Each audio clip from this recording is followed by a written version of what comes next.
saludo a cuantos me escucháis a través de Radio Anglicana. Yo soy Juan Carlos González y esto es En la Historia de la Reforma, capítulos dedicado a Juan de Valdés. Hoy es el capítulo número 2 y lo he titulado De Cuenca a Nápoles. Como os dije, arrancamos la historia con el nacimiento en Cuenca de dos hermanos, hacia 1509, Juan de Valdés y Alfonso de Valdés, que eran de una familia ilustre, de una familia por parte de padre de corregidores, y su familia por parte paterna ocupaban los puestos más importantes en el municipio de Cuenca. Por otra parte,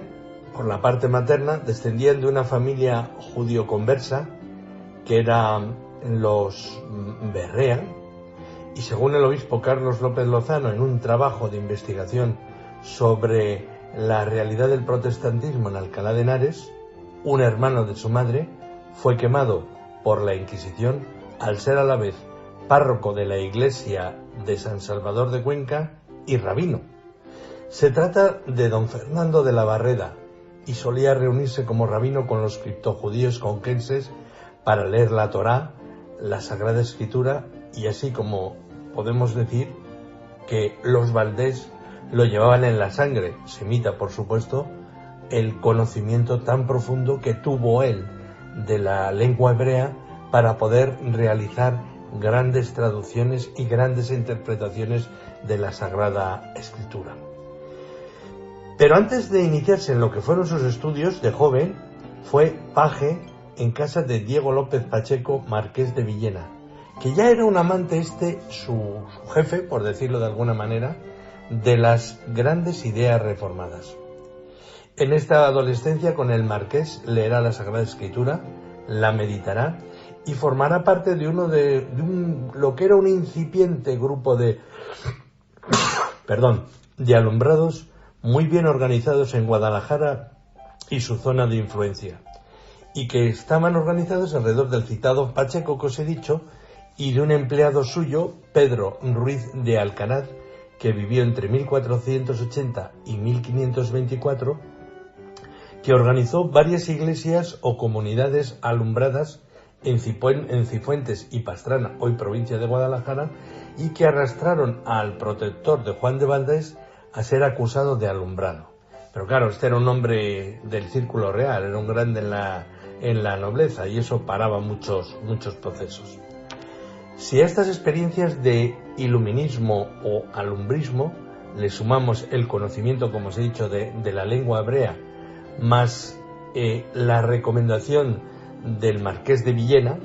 es claro entender cómo él encaminó sus pasos hacia la Universidad de Alcalá de Henares, y allí pronto se sumó a la lectura y al manejo de la lectura calvinista y luterana, que de un modo, podríamos decir, casi clandestino, estaba llegando a las imprentas de Alcalá de Henares. Las imprentas de Alcalá de Henares estaban trabajando y dando servicio a la universidad sobre todo, y a todos los grandes colegios de las distintas órdenes religiosas que alrededor de la universidad se estaban montando, y que allí era donde se tenía la producción, porque era donde se estaban demandando los libros. Juan de Valdés siempre ha sido tenido por reformado, pero es un hombre que también mantuvo un extraño equilibrio al sumergirse en el mundo literario de la época, muy elitista y muy influyente. Era luterano de corazón, pero tenía un toque en su doctrina como muy mística. Esto es por el alumbrismo y el iluminismo tan propio de nuestra nación española, y se quedaba muchas veces por encima del concepto de sola escritura. Su ambiente, como os dije el otro día, fueron círculos poéticos, literarios y gramáticos en el Nápoles español, al que se retira para escapar del asfixiante ambiente de Alcalá de Henares. En 1529, el Santo Oficio le incoó un proceso del cual pudo salir indemne de ese trance al contar con el apoyo, claro, del grupo más influyente de erasmistas, que eran los que estaban ostentando el poder en Alcalá de Henares.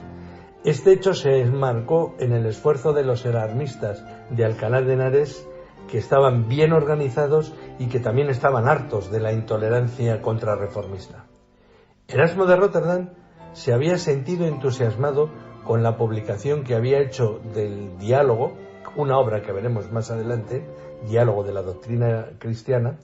y le felicitó en una misiva el 21 de mayo de 1529 por la publicación de la obra y por haber escapado de los peligros de tan importante labor. Intenta la Inquisición reabrir el proceso en 1530, pero esta vez Juan de Valdés decidió poner distancia y su siguiente destino fue Roma. En la ciudad eterna, su hermano Alfonso de Valdés cuenta con un gran prestigio e influencia al formar parte del círculo íntimo del emperador como secretario literario, vamos a llamarlo así, escritor de sus cartas particulares y de las Laudatio Vitae, de las grandes cantos de la excelencia de la persona del emperador. Aparte de la influencia de su hermano Juan, tiene él ya un cuidadísimo estilo literario y un amplio conocimiento de la literatura clásica y renacentista. Recordamos aquí que, aunque no le he dicho, ya ha sido profesor de la Universidad Cisneriana, por la Funda Cisneros de Alcalá de Henares, donde los estudios eclesiásticos y clásicos eran trilingües, se hacían en latín, en griego y en hebreo, partiendo de los textos originales en todas las obras.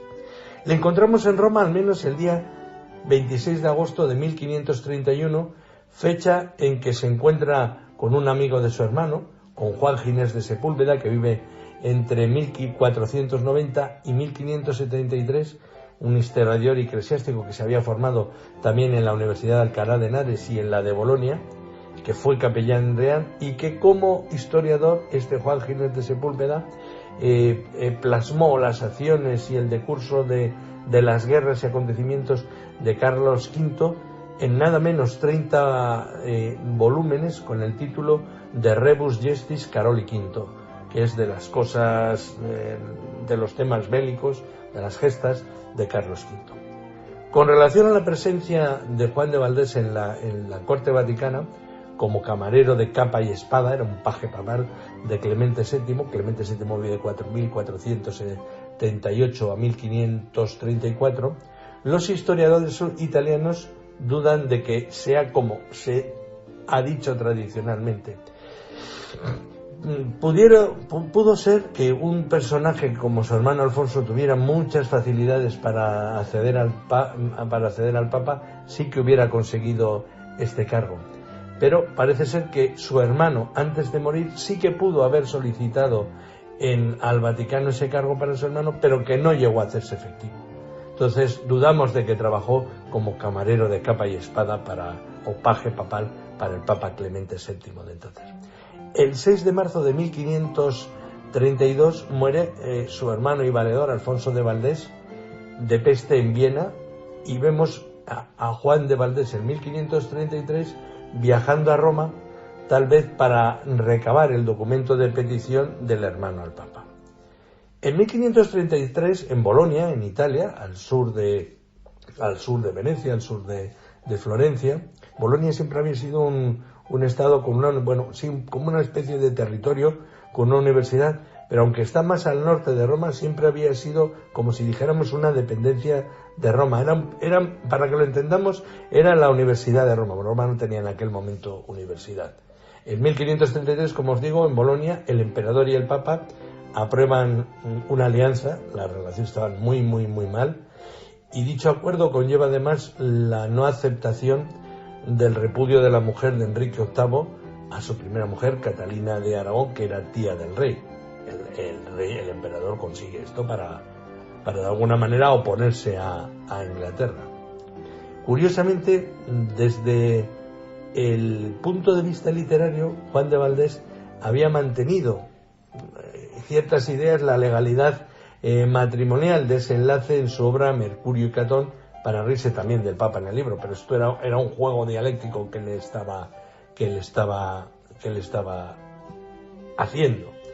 Así que tendremos, por cierto, que el Vaticano pudo conocer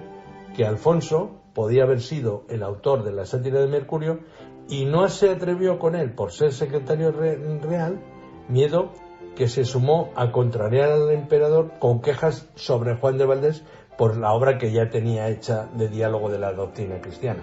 Entonces, de alguna manera, a ambos les para en sus ideas, en la defensa de sus ideas, les para el ser amigos o relacionados directamente, sobre todo por el hermano, con el emperador. Bien, estando en Roma, a Juan de Valdés se le ofrece el cargo de archivero en Nápoles, cargo que ocupa 1 año y del que no se sabe bien, es cesado e indemnizado, me imagino porque habría otro que quería coger ese cargo y pondría más dinero o trabajaría cobrando menos. El caso es que también le cesan, le indemnizan y se tienen que ir. El 24 de septiembre de 1534 muere el Papa Clemente y nuestro Juan de Valdés entra al servicio del cardenal de Nápoles. Y hasta su muerte en 1541, salvo algunos viajes, será un ciudadano residente, un napolitano más. Y hasta aquí nos ha traído este segundo capítulo, de Cuenca a Nápoles, dentro de lo que es la historia de Juan de Valdés, dentro de lo que es la historia de la Reforma, en la historia de la Reforma. Una jornada más en Radio Anglicana, agradeciendo como siempre a su director Noel la confianza que deposita en mí para acercaros una parte de la historia de la Reforma.